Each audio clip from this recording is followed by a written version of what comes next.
The listener won't listen.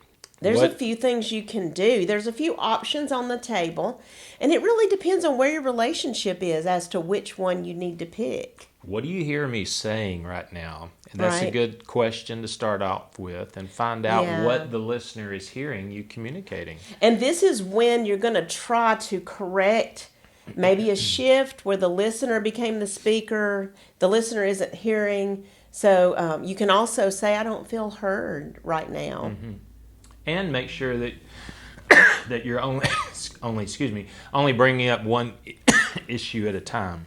You can also ask the listener, can we bring up just one issue at a time? Mm-hmm. I put one on the table and initiated this conversation. Can we talk about yours after mine? Would that be okay since I started? I'm telling you, you cannot really resolve more than one issue at a time. You just make things complicated. And so many times, and we'll get into this as listener, so many times we thwart our conversation because we feel like, oh, you need to hear this information though. And it's like, wait, not now. You need to be hearing the speaker. You know, sometimes you may actually, when you're presenting an issue and you find out that the listener isn't able to hear you and receive what you're saying, you may have to step out of that role of speaker and come on the other side of the fence, so to speak, and say, hey, what is going on with you? And the listener then is taking the role of speaker. And it's unfortunate that would happen, but we're talking about how you can keep moving the ball. Right.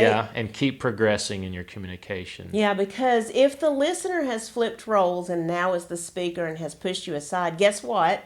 They're not listening. So they're not going to hear what you have to say. Basically, when someone is doing this, they're probably not paying attention to the roles. They definitely elevated their own issue as the top one right now, because if you knew this, you wouldn't have said what you just said. And so when we realize we cannot pull it back and be adequately heard, then for peace in the household, we may have to lay down our issue, because to push it, to insist you're going to listen to me, to a heart that isn't listening is fruitless. It's going to push the other person away, and it's not going to accomplish what you want.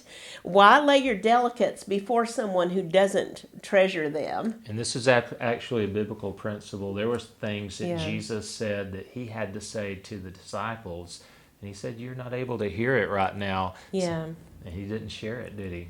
And a lot of people are frustrated with that idea. So you mean that I can't ever share my issue? And it's like, well, I don't know. Will your spouse ever listen? Yeah. You may have to work on being heard. You may have to earn that. It may be a process, and it may take time to get back into that proper way of communicating so that we can communicate well, and we may have to make some initial steps and changes.